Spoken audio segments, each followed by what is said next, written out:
Welcome to the Deep Dive, everybody. Today we're going to be going into a case that's really sparked a national debate, and it's left a lot of people grappling with some pretty tough questions. The Luigi Mangione case. Yeah. You probably heard the name, but have you really gone deeper than the surface? Exactly. That's what we're here to do today. Right. We've got court documents, witness testimonies, media reports. We even got Mangione's personal journals, Oh. all ready to go through and try to figure this out. Okay. But first, let's set the scene a little bit. All right. So we're dealing with a young man, Luigi Mangione, who had absolutely no criminal record, Okay. and Brian Thompson, who was the CEO of UnitedHealthcare. Right. And their paths crossed in the most tragic way imaginable, really. Yeah. Mangione shot and killed Thompson right in his office. Wow. So the question we're trying to answer is why? Right. Was it cold-blooded murder? Or was it something way more complicated than that? Well, I think what makes this case so fascinating and disturbing is that it kind of shines a light on a system that many people feel is just, it's rigged against them. Yeah. So we're going to try to, we're going to explore whether Mangione's actions were just a very calculated act of revenge, or was this a desperate outcry against a system that he felt completely failed him? Yeah. So let's start with just the very basics of this case. Okay. The murder happened on a specific date, Right. and police came to the scene. They found Thompson dead in his office. He'd been shot at close range. Mangione was arrested pretty much immediately, Right. offered no resistance. It's almost like he was expecting it. Yeah, and that's what makes this case so unusual right from the start. You got Mangione, a young man with absolutely no history of violence. Yeah. And then the victim, a high-profile CEO. Yeah. It was national news immediately. So to understand, what could possibly driven Mangione to this point, I think we need to take a closer look at his life. So he grew up in a hometown, a working-class community, not a lot of opportunities there. And reading his journals, you see a man who just constantly felt like he was hitting a wall. Yeah. Like, despite being very bright and academically successful, he struggled financially. And he really started to believe that the entire system was working against him, holding him back from ever achieving his full potential. Yeah, and this frustration really comes out in his writing. He talks a lot about his dreams being crushed by, student debt, lack of well-paying jobs in his town. But then there's this whole other aspect, the healthcare part of this story. And that seems like the thing that really sent him over the edge. Yeah. At the time of the murder, Mangione was dealing with a pretty serious health crisis. He really needed medical care. Yeah. But his insurance claims were being denied over and over again. And who was the company denying them? The company denying them was UnitedHealthcare, headed by none other than Brian Thompson. Okay. Now, these weren't random denials, though. Right. We have to understand how the system itself might have contributed to Mangione's desperation. Okay, so let's get into that. What were these policies, and how did they specifically, affect Mangione? So Thompson, during his time as CEO, had implemented several cost-cutting measures. One of them involved stricter criteria for approving certain types of medical treatments. To put it simply, they were looking for ways to just limit how much money they had to pay out. Right. In Mangione's case, his condition required a very specific procedure, and it was costly, Yeah. and it just happened to fall under these new restrictions. His doctors were arguing that it was absolutely essential, but UnitedHealthcare, they cited their revised guidelines, and they just denied the claim, denied it. So it wasn't just like some faceless bureaucracy. Yeah. There were actual policies that Thompson put in place that were causing these denials, and they were pushing Mangione into a corner. Yeah, exactly. And this is where Mangione's meticulous record-keeping becomes really crucial to understanding the case. Yeah. I mean, we have copies of his claim denials. We have letters from his doctors trying to appeal the decision. We even have records of phone calls where he's practically begging them to make an exception. Wow. He wasn't just taking this lying down. Right. He was really fighting back, but he just kept getting nowhere. And his journals from this period they're just heartbreaking to read. He talks about the physical pain, the mounting medical bills. He just felt trapped, like he had no one to turn to. Yeah. And he documents all these attempts to find help. He was reaching out to patient advocacy groups, lawyers, even journalists, trying to expose what he saw as this, horrible injustice. Right. But every single thing he did just led to a dead end. He writes about feeling dehumanized by the whole healthcare system. Yeah. The endless paperwork, the automated phone systems, just this feeling of being reduced to a number in their system. It's a really stark look at how powerless individuals can feel when they're dealing with these huge bureaucratic institutions. So we have this picture starting to emerge, this man drowning in despair, just totally abandoned by the system. But how does this lead to the murder? Like, what was going on in his mind in those final days and weeks? That brings us to the days leading up to that final confrontation. And that's where we'll see a different side of Mangione. Okay. A shift from desperation to something a bit more chilling. All right, so let's get into that. Okay, so we left off talking about Mangione, just completely trapped and feeling more and more desperate. But his actions in the end, they weren't impulsive, right? No, not at all. Investigators actually found evidence that suggests that he had been planning this whole confrontation with Thompson for weeks. He had planned it all out. Really? So he had this whole plan in place. Oh, yeah. This was not something that just happened in a moment of rage or anything like that. He did his research. Like, he looked up Thompson's schedule. He even had, mapped out the whole security layout of the UnitedHealthcare headquarters. Like, he knew exactly when and where to find Thompson. Wow. It's almost more disturbing to think that he had put all this thought into it beforehand. Yeah, it's definitely adds another layer to it. And it's that planning that makes what happened next even harder to figure out. We know that Mangione got into Thompson's office, but what exactly happened in there, it's kind of a mystery. It really is. There were people in the offices nearby, and they said that they heard raised voices. Right. So it sounded like there was some kind of heated argument going on. Yeah. But nobody actually knows what they were saying. Exactly. So, think about that for a second. Did Mangione go in there and, demand justice? Did he, want Thompson to change this policy? Or did he just plead for his life? Yeah. Explain what was going to happen if he didn't get this claim approved. Or did something totally different happen? I mean, we really we don't know. Yeah, it's almost like that missing piece of the puzzle just makes this whole thing even more, unsettling. But we do know what happened after, or at least right after. We had that security footage of Mangione leaving Thompson's office right after the gunshot. Yeah. And it's chilling to see. It's very strange. He doesn't panic or anything. There's no, there's no sign that he feels bad about what he did. Just this really strange calmness. Just walks away. Yeah. Like nothing happened. Yeah, and some people see that as cold detachment, like the sign of a cold-blooded killer. But then other people look at that and they say, no, that's just numbness. That's despair. This is a man who just felt like he was at the absolute end, the very end of his rope. Yeah. And he just completely shut down. Emotionally, yeah. It's really hard to tell what was going on there. Yeah. But then there's the letter. Right. After the shooting, the investigators searched Mangione's apartment, and they found a letter that he'd written. Mm-hmm. And it wasn't a confession. It wasn't an apology or anything like that. It was more like a statement that he'd written, very carefully, where he explained everything he'd been dealing with for years. The denials and how all these policies had affected his health and his life. And he laid it all out. It's almost like he wasn't even trying to get away with it. It was like he wanted to be caught. Yeah, and I think he wanted people to understand why, Yeah, he wanted to, expose what he saw as a corrupt system. Right. It was like the system was what drove him to do this. And it's really important to note that in the letter, it wasn't just about him and his situation. Yeah. He was arguing that he was a symbol for others who were suffering, there were tons of people out there dealing with these same kinds of policies. Within the healthcare system. Yeah. He wanted people to talk about it. Yeah, like a public outcry against injustice. Exactly. So we've got this super complex story developing, right?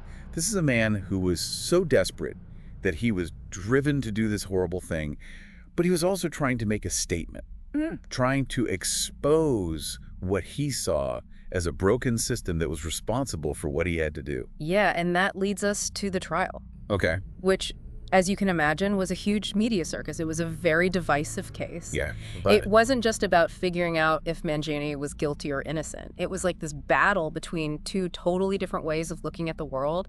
I mean, it really showed how divided America was when it came to healthcare and corporate responsibility and, just how far someone can go before they take things into their own hands. the courtroom must have been packed. Oh, it was. Every single day. Wow. You had journalists, legal experts, activists, just normal everyday people. Everyone was so captivated by this case and what it meant for everyone. I bet, yeah. And public opinion was really split. Yeah, I imagine so. Some people, they just saw Mangione as a straight-up cold-blooded murderer who deserved to be punished. Right. But then other people, they saw him as a victim, a symbol of a system that had just completely failed, and they thought, whatever punishment he got, it would be too harsh. Yeah. Because they felt like it didn't really take into account all the things that had led up to this. And all the systemic failures that were involved. Yeah. And Mangione's case became this reflection of all the things that were going on in society at the time, especially when it comes to healthcare, corporate power, and social justice. Yeah, totally. And you had the prosecution and the defense, and they were presenting these two totally different stories. The prosecution, they focused on the fact that he'd planned this out, that chilling calmness after the shooting. Right. They said Mangione was a danger to society. He intentionally killed someone and showed no remorse. Yeah. And their goal was to get a first-degree murder conviction. Yeah. Which, carries a life sentence, no chance of parole. And the defense, I imagine they had a totally different approach. Oh, yeah. They painted a very different picture. I mean, they acknowledged that someone had died. But they said that Mangione's actions were not the actions of a cold-blooded killer. Mm-hmm. They kept going back to his background, all the things he'd been through, and how the system had failed him at every turn. They really wanted to humanize Mangione. Yeah. They wanted to help the jury understand the things that had led him to this point. To make that decision. They said he was a victim of circumstance, a man pushed to his breaking point. They basically presented him as a sympathetic figure, like a casualty of all this corporate greed and bureaucratic indifference. Yeah. So they weren't just trying to, get him off. They were trying to change people's minds about the entire system. Yeah. They brought in all these experts, to talk about how the healthcare system really works. And they really focused on the policies that Thompson's company had put in place. Right, so those cost-cutting measures and everything. Yeah, and these experts explained how those policies were basically designed to make as much money as possible, even if it meant that some patients wouldn't get the care that they needed. They talked about all the loopholes, the red tape that makes it almost impossible for people to appeal denied claims. And they made it clear that these weren't just some abstract ideas. These policies were having a real and terrible impact on real people. So it was like these two very different stories going on in the courtroom at the same time. Yeah. One side's focusing on just the act itself, the killing. Right. And the other side's arguing that the real problem here was a system that was broken. Right. It dehumanized people and put profits ahead of everything else. Exactly. That must have been an amazing legal battle to watch unfold. And the jury's decision, I mean, it was going to have a huge impact, right? And not just on Mangione, but on how we all think about corporate responsibility and these policies that affect so many people. Oh, yeah. It was a really pivotal moment. Everyone must have been on the edge of their seat waiting for the verdict. Yeah, the tension was palpable in the courtroom. Were they going to side with the prosecution? Yeah. Focus on individual accountability? Right. Or were they going to go with the defense and say, no, these systemic failures played a role in this? So after all that, what did the jury decide? What was the verdict? Well, after weeks of testimony and all that deliberation, they came back and said, guilty. Luigi Mangione was found guilty of first-degree murder. Wow. And he was sentenced to life in prison without any chance of parole. Wow. That must have been, just a shock to so many people. What was the reaction? Oh, it was huge. The nation was completely split down the middle on this. Some people, they were relieved, they felt like justice had been served. Yeah, okay, the system worked. He did a horrible thing. He's being punished. Case closed. Right. But for a lot of other people, it was devastating. To them, Mangione was a victim. He was a symbol of a broken system. And they felt like the punishment was way too harsh. It just didn't take into account all the things that had happened to him that led him to that point. Right, yeah, they felt like it wasn't fair. Exactly. And, it's like his case really became a mirror. It reflected back all these huge divisions in our society, especially when it comes to, things like healthcare and corporate power and social justice. all that stuff. You hit the nail on the head there, because the story, it doesn't end with the verdict. Not even close. The Mangione case just kept going. It sparked all these protests. It inspired documentaries, books. People couldn't stop debating about it. Like, what does justice even mean in a case like this? Right. And then there were all these advocacy groups. They kept fighting, trying to get him released. They said, look, the sentence was too much. And there was all this new evidence that came out. They said he deserved another trial. Oh, okay. So what was this new evidence? What came out? Well, remember those internal emails from UnitedHealthcare? Yeah. Well, after the trial was over, some whistleblower, we still don't know who it was, leaked a ton of documents. And some of them were emails. And those emails, they showed that some of the higher-ups at UnitedHealthcare, they knew what would happen when they put those stricter guidelines in place. So it wasn't like, oh, they didn't think this would happen. They actually knew. Yeah. They were well aware that there would be a lot more denials, and they even talked about the possibility of backlash, Like, what if the public gets outraged? What if there are lawsuits?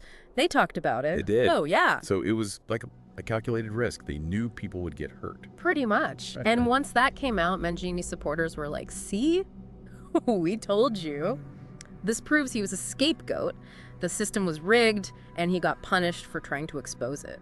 It's amazing, how one case can reveal so much about, like, the whole fabric of society. It really is. When you start peeling back the layers, and it goes so deep.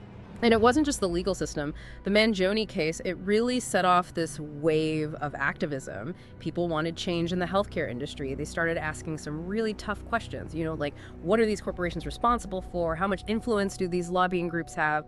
And people really started demanding more transparency, more accountability. It sounds like Mangione, even though he was in prison, he actually made a difference. Like, he became this symbol of the fight for a better, fairer healthcare system. Yeah, exactly. And even today, they're still studying his case, like in law schools, ethics committees, And it pops up in pop culture too, like documentaries and books, even TV shows and movies. It's become this touchstone, this thing that we always come back to when we talk about, healthcare and social justice, corporate power. So after all this, after this whole deep dive, where do you think things stand now? What are the main takeaways from this whole Luigi Mangione story? Yeah. Well, I think one of the biggest takeaways is that it really challenged how we think about these things. It's not just a simple good guy, bad guy story. It's not that simple. Right, yeah. It's way more complicated because it forces us to confront this really uncomfortable truth, which is that even the most awful, terrible acts, they can be caused by a system that's broken, by policies that on paper, they might look fine, they might seem neutral, but when you see how they actually affect people, real people, it can be devastating. Yeah, it's a reminder that justice, it's not always so black and white. Exactly. And it makes us ask some really, really hard questions, like how much are corporations responsible for the things that happen because of the choices they make? Right. How do we make sure people are held accountable, but also recognize when a system is broken, and that's part of the problem? How do we create systems that are actually fair, where human beings are more important than profit? It's like Mangione's case. It doesn't give us any easy answers. It just leaves us with this feeling of unease, like how fragile everything is and how easily it can all fall apart. Yeah, but I think that's a good thing. That unease, that's what makes us question things, makes us want to fight for something better. It makes us want to hold the people in charge accountable for what they do. And that's what makes this case so important, even today. Exactly. So to everyone listening, what do you think? What really struck you about this story? What parts of it made you really stop and think? We want you to keep the conversation going, dig deeper into these issues, think about them for yourselves, and share your thoughts, share your own perspective. This isn't the end of the conversation. It's just the beginning.